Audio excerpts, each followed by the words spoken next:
If you were to dissect Luigi's Mansion 3, upon splicing that cartridge, you'll find goo, holding its components in place. This supposed new element discovered by Professor Elvin Gadd is the theme this game is centered around. The updated model for Luigi's Poltergust this time around is G00, or goo. Took me an embarrassing amount of time to make that connection, which houses the anomaly known as Gooigi. And whether you find this greener Luigi hilarious, disturbing, or some combination of both, the story of how Gooigi came to be, as officially archived in Professor E. Gadd's research journal, is quite shocking indeed. In this video then, I will be explaining what exactly goo is, how E. Gadd almost died multiple times in experimenting, and my favorite topic, the existential horror of it all. First and foremost, what is goo in this context? It's a sentient compound, a mixture of ectoplasm, called a strange liquid energy here, and coffee, discovered accidentally by the academic when his morning joe was spilled all over the ghost extract he'd been researching.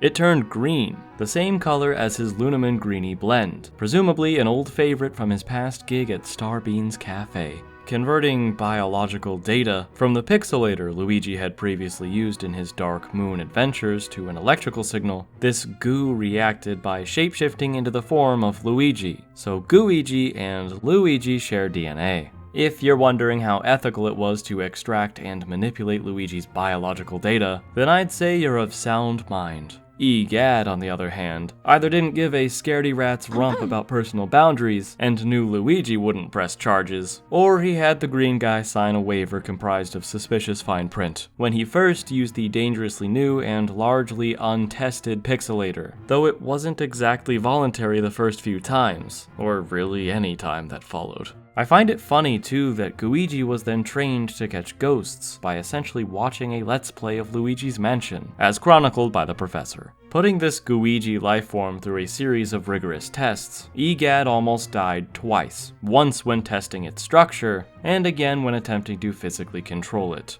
In the former instance, the best boy Polterpup startled our professor, causing hardening goo to be flung into his face, completely covering his eyes, nose, and mouth. This would have been lethal, but the good Gadd narrowly made it to a shower before suffocating, evaporating the weak-to-water entity. The next gooey brush with death came from experimenting with a way to operate Gooigi himself. Initial tests were done using a remote control. In one scenario, the gelatinous clone was left in a corner vacuuming in place, but Elvin bumped the controller, keeping him there. So Gooigi turned towards the professor with his high suction vacuum still powered on, almost undoing Gadd by his own invention before a bucket of water was kicked his way, dissolving the specimen nearly guilty of manslaughter. After Gadd accepted his own death with peace, might I add. Abandoning the remote idea, E. Gadd started working on a way to become Gooigi. He eventually developed and attached a sensor on the back of the new Poltergust G00, which allows whoever's wielding the vacuum to transfer their consciousness to a chip embedded inside Gooigi, leaving their body unattended in a sleep-like state while piloting the green doppelganger. Gooigi's being is a bit unsettling, but he's made for a lovely addition to the cast of weirder Mario characters.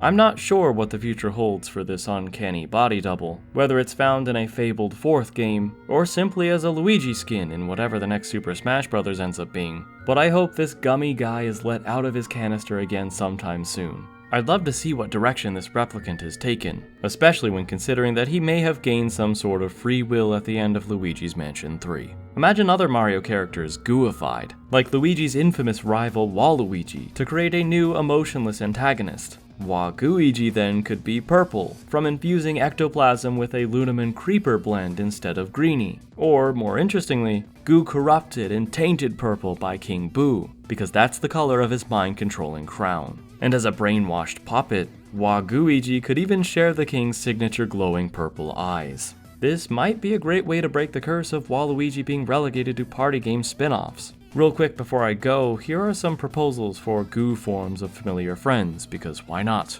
Mario, Muckrio, Wario, Wamuckrio, aka Suwario, Peach, Goo Peach, Bowser, Goozer, Toad, Good, Yoshi, Sloshy, Donkey Kong, Gunky Kong, Diddy Kong, Cruddy Kong, Those are just some fun ideas for a Luigi's Mansion 3 sequel to end this episode. But join me next time for a Dark Aspect sequel on what may be my favorite Nintendo Switch game to celebrate its 3-year anniversary. I'll see you then with a delicious cup of Lunaman Greenie Blend in hand.